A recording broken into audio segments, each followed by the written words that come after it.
No one Your cares. image is very important to your artistry. And for many people in rap Yeah. music, when you're a musician, your image is very said do important to that. your artistry. And for many people in rap music, Yeah. historically it's been important to have a harder or a cooler image. But now Chat, everyone who I'm the hardest streamer out here. I'm really hard as a rock right now.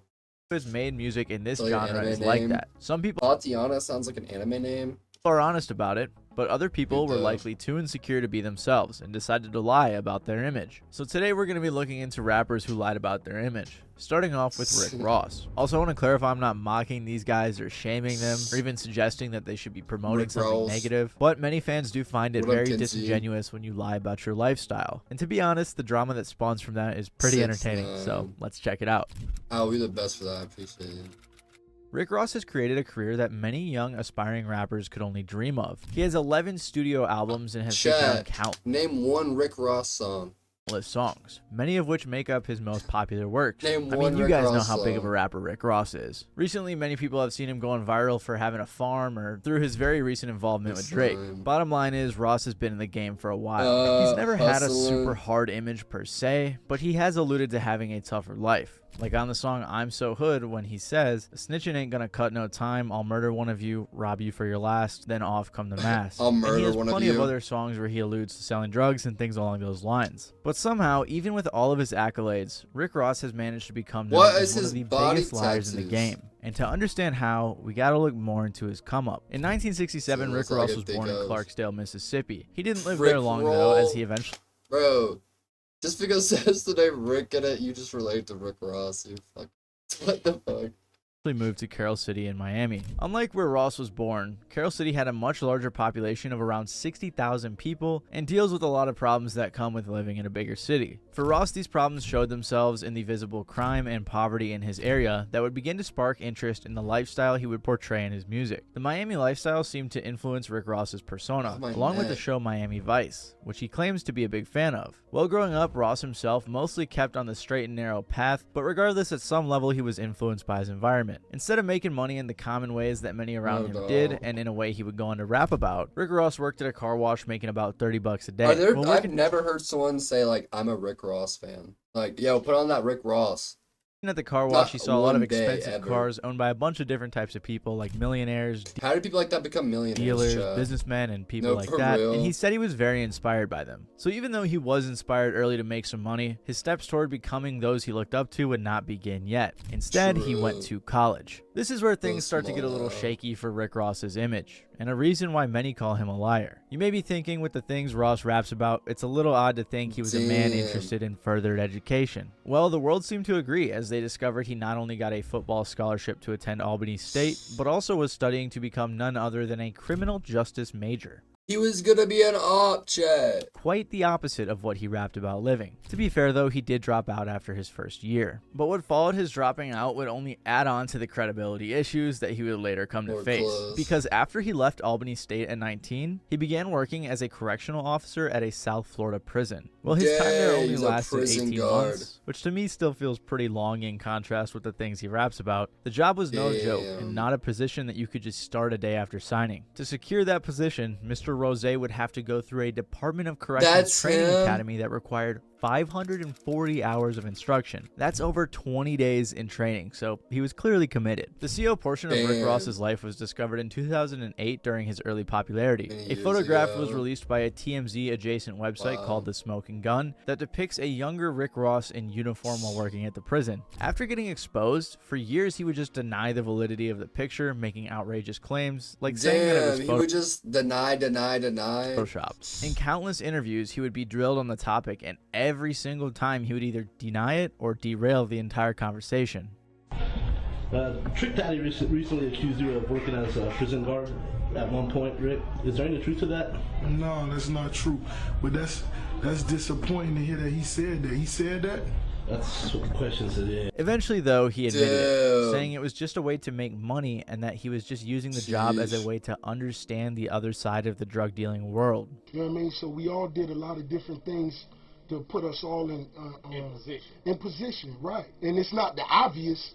So if Rick Ross did work at one of these places, it wasn't for the obvious reason. Right. You know, it's a lot of gold mines around people's faces that people really don't know how to take advantage of. So yeah, me and we did what we do. You know what I mean? This clip was taken from like 2 What? minutes of him beating around the bush, claiming that he basically got the job just to get in with the people who were locked up. Eventually, though, he got to the He got a job as a prison guard to make friends with the prisoners. You buying that shit, chat? point where he was comfortable enough to just straight up admit it. So were you a correctional officer? Well, I was, yeah. So going all the way back. When was that? How long ago? Maybe when I was 20. 20 years old. Yeah.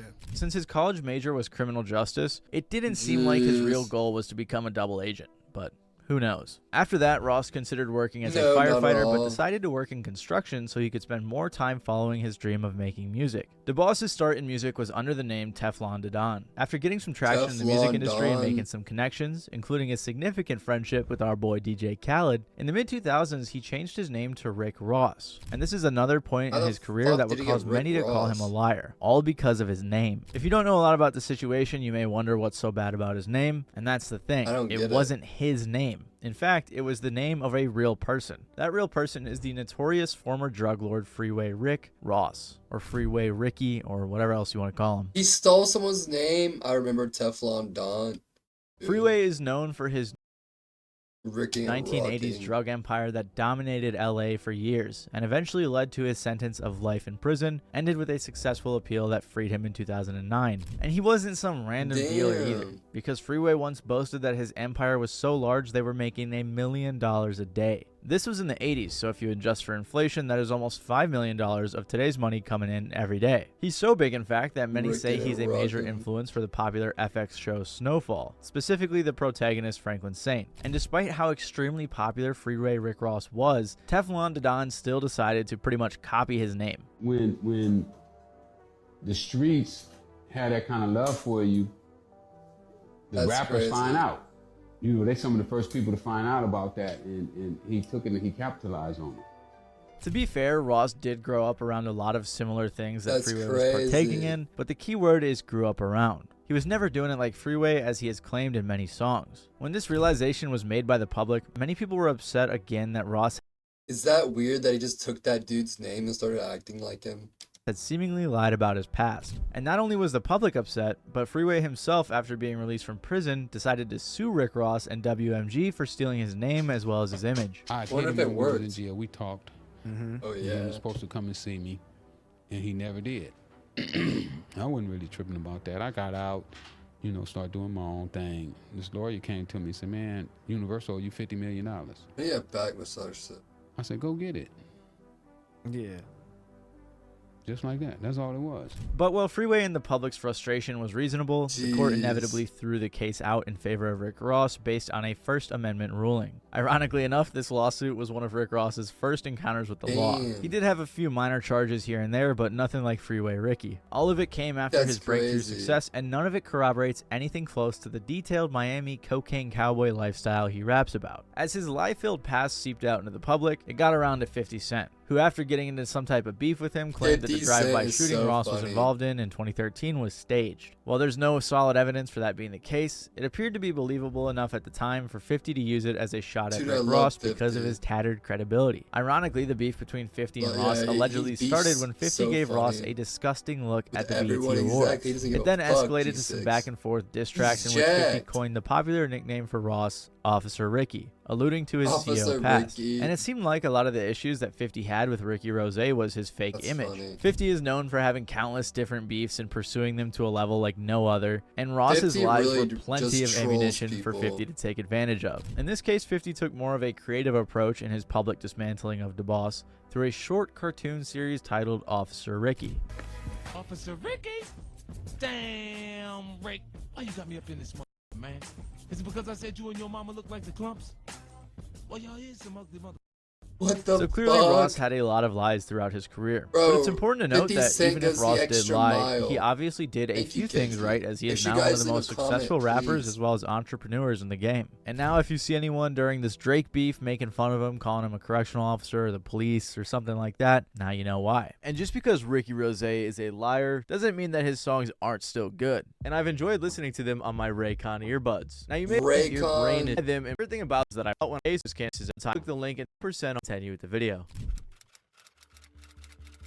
Tyga is generally well liked in the music world and has a long lineup forever. of hit songs and collaborations. While he now is known for making a lot of songs that people would categorize as club music or for the ladies, he was not always this way. In fact, some would say his early style of music is unrecognizable to what it has evolved to today. His career has had many ups and downs like many others, but he's thrived for almost 20 years now since his signing to Lil Wayne's label Young Money Entertainment. I feel like Tyga's always like, he's like, oh, he's kind of good, but then he's like got cringe, weird shit to him. Like, oh, he's got a couple good songs a year. I don't know. I feel like he's got a lot of bad stuff too. In 2008. Tyga Years was later, he would great. release one of his biggest hits, Rack City was that would fire. catapult him into Rack a City, new realm bitch. of collaborations. Rack City, bitch. One of those collaborations was with none other than Chris Brown. And it was while he was working with Chris Brown that the controversy began. The controversy revolves around his beef with Lil Durk and the spotlight it put on Tyga's debatable authenticity. The beef took place around 2014 and was one that had been brewing for a bit. It all started when the two would be in the studio with Chris Brown working on music, and Tyga previewed a song Durk was on. In Durk's verse on the song, he mentioned having Tyga is sex with for the Kylie stuff. It's Kylie, right? Tyga's ex-wife, Black China. This interaction started what would go on to be a series of IG posts as well as disses back and forth between the two. During the exchange, Durk went at Tyga for famously getting his chain snatched and pointed out multiple times that he did not view the interactions as beef, but if Tyga wanted.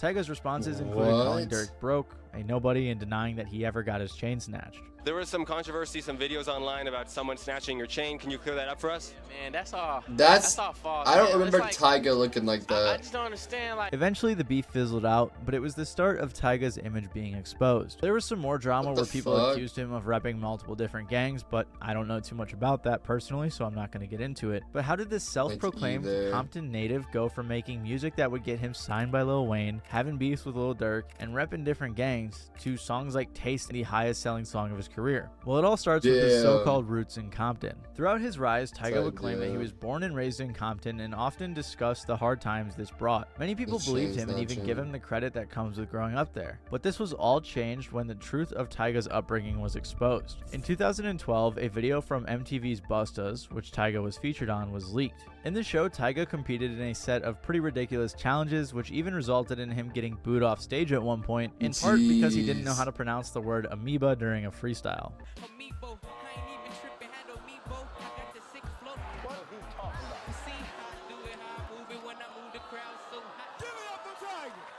That's crazy. I couldn't even read that last word. But the real kicker came from Tyga's introduction on the show. Remember how Tyga has claimed that he grew up in Compton throughout his entire career? Well, during this introduction, he flips that narrative and pretty much his entire image on its head. Tyga, I got this name when I was young. My mom used to say I look like Tiger Woods, so I just stuck with that. Grew up, not too tough. Parents got a Range Rover, CL600, doing it big. Not too much hard, but I'm still street. Yeah, it's TYGA. They say I'm not hood because I stay in the valley. They say I never been in the alley. I tell them cats, I've been in the alley. First, Tyga has publicly and proudly... Yikes! Yikes! Yikes! That is not what you want if you're a rapper. Claimed that his name stands for Thank You God Always, but then he revealed the truth of his name's origin, which was that his mom said he always looked like Tiger Woods, so he went with that. Second, he states that he grew up not too tough and that his parents drove a Range Rover as well as a Mercedes-Benz CL600, both of which are worth more than $50,000. And lastly, he exposes himself saying he grew up in the Valley rather than Compton. And with all the details that Tyga gave us, his experience was nothing like he had made it out to be. This comfortable rich kid lifestyle is almost a complete opposite in comparison to the childhood he portrayed. Tyga went on to say that the show was scripted and he was just doing and saying what he had to in order to succeed, but the damage to his reputation had already been done. The public struggled to believe that someone who grew up in this way would lie and give all of that up for a show. People began to see through the social media beefs and the gang member impersonator that Tyga was. Since that happened, Tyga was more open to admitting he wasn't about that life, although some people did end up vouching for him. He was born in Burbank or something, and then maybe, he moved down to Compton. No, he grew up in Pasadena and then went to Compton when he was older because he was going to be a rapper. No, he is from Compton. We're not going to take away his street cred. Well, I don't know that he's from Compton or not from Compton. He said on the reality show that he wasn't. So clearly there was a lot of debate around the subject. Ironically enough, by letting go of the image he had been trying so hard to portray and leaning into what he was actually good at, Tyga actually blew up even more. In Tyga's case, it seems like the public finding out about his come up may have been one of the better things for his career. Yeah, he kind of got away. Plies is a rapper who was hot in the 2000s with songs like Shorty with T-Pain, but his career seemed to be riddled with lies that would later be exposed. Before he was a rapper, Plies was already fairly successful in high school. He played both ways as a wide receiver and defensive back on his football team, was crowned homecoming king, was the valedictorian of his high school class, and was named the best dressed student of his class. After a pretty notable and awarded high school career, he went to college where he would continue to play football at Miami, Ohio as a wide receiver. He eventually made the decision to transfer back to his home state and attend University of Central Florida. But soon after his transfer, he dropped out to pursue music. This newfound interest came because of his stepbrother, Rennell Lawrence Lavatt, who established a record label called Big Gates Records. Plies first appeared on the song in 2003, and ironically enough, he didn't even want to rap but ended up being featured anyway. During a promo run for the song, Plies met an executive at Slip and Slide Records, where he would end up signing a deal that later granted connections for an Atlantic Records distribution deal. In the years following his first song, Plies dropped a few mixtapes that got enough attention to justify his first studio album. His album, The Real Testament, contained his first breakout song and one many of you probably know Plies from, called Shorty featuring T-Pain. Also in this album are a bunch of tracks that discuss both gang life and love. The contrast between the two subjects, as well as the alleged gang life subject matter itself, are a big red flag when it comes to the fraudulent credibility of Plies. Funny enough, around the time of his first album release, Plies featured on the song I mentioned earlier with Rick Ross called I'm So Hood. In the song, Plies speaks on his image saying, "Pants hanging off me now cause my pistol heavy," and "They say I'm fed-bound. They call me high risk. I'm a full-blooded goon. Lames make me sick." Following his first major successful project and a plethora of other popular features, Plies would continue his rise by putting out 3 more studio albums. But it was around the time of his third album that the public's magnifying glass looked his way. And when they looked, they found something pretty interesting. Shortly after the release of Plies' second album, Definition of Real, an investigation by Hip Hop DX began. They decided to look into Plies' authenticity, and they were arguing that when Plies uses words like real or goon, he was referring to being hard or a gangster. Others also said that the stories he said in his music were supposed to be reflective of his lifestyle. To be fair to Plies, Hip Hop DX operated their investigation under the assumption that everything he said in his songs he lived, and what they found was that Plies had no criminal record in his home county. They then went on to search other surrounding counties in Florida's public criminal record system. They discovered that in total, Plies had only ever been arrested twice in his home state of Florida. I think that's crazy. Like, I've seen videos like this where like he's kept a pretty good life. He's only been arrested twice for minor things. And I saw this one thing, like the serial killer was arrested in his 50s and he got arrested for killing someone, and he'd only been arrested and had a few minor run-ins with law. Like, bro, am I the only person who's never been cuffed and like put into the back of a car? Like people act like it's like so normal. Like, he's like, oh, he was only arrested 2 or 3 times. He wasn't that hard. Like, I think if you get arrested, like, you're like, what the fuck? I guess there really are just motherfuckers who be getting arrested all the fucking time. So you might be thinking getting arrested twice isn't something to ignore or scoff at, but it turns out these arrests occurred 2 years prior. This means that they were right around the release of his first album, so it kind of defeats the whole come-up story he had portrayed in his songs. And obviously a criminal record is nothing to be sought after, and there's definitely a real chance he was never caught. But with this information and more to come, it's hard to see Plies as a common criminal. And on top of that, his arrests were for resisting an officer without violence, and his second was because of an incident that occurred at a concert. I think like getting arrested is a pretty big deal. I've been arrested. Yeah, you better be careful.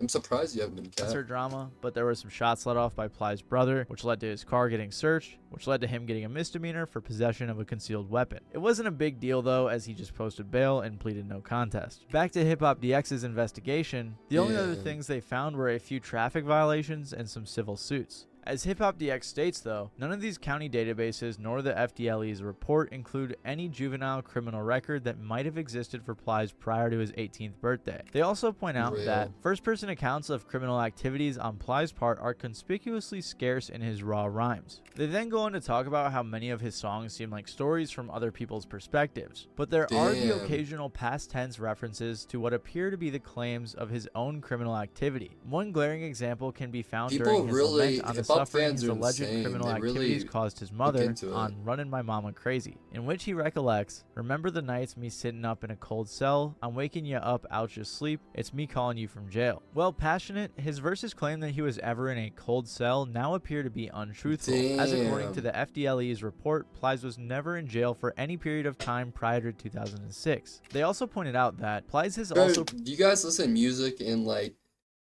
oh, I don't know if the the artist went through this or experienced it?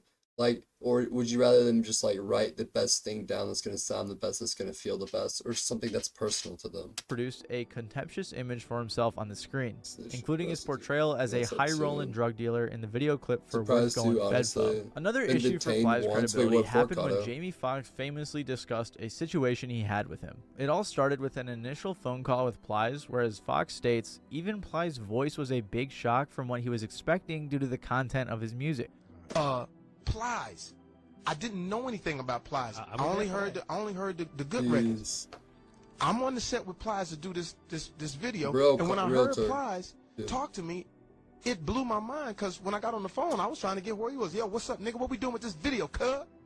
And he was like, first of all, I want to make sure that we have the particulars.